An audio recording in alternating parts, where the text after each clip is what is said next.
香港國際機場近期喺禁區內設立電競體驗區，俾離境旅客登機前體驗各類運動遊戲。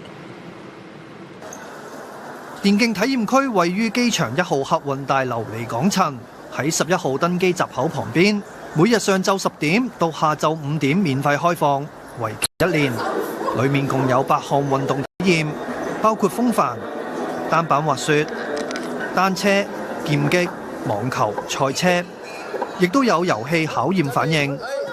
我就偏好踩單車嘅，咁啊單車幾得意嘅，但佢唔係踩得好耐，咁啊踩2分鐘，咁啊仲有少少比賽嘅成分，咁我可以同你 partner 啊或者爹哋媽咪啊咁一齊去玩啦，呢個幾得意嘅。機場裏面咧有呢個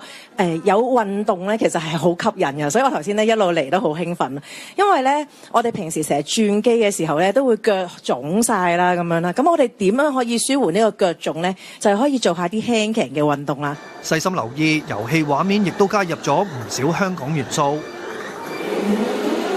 呢度每局遊戲限時1至2分鐘，想玩嘅乘客記得提早預留時間過嚟體驗。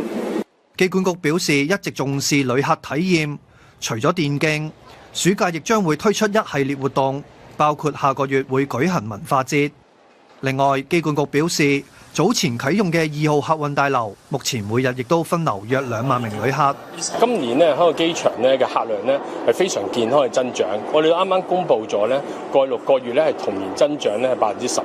咁我哋都睇到咧，未來6個月咧個增長咧都係非常健康嘅。有啲報道話排隊長龍，咁其實啱啱咧係朝頭早一個早高峰，係一下子咧係一段好短嘅時間咧係有少少人龍。但係咧，如果你睇翻咧，我哋所嘅所準備嘅設施係遠多過需求嘅。鳳凰衛視記者謝俊亨報道。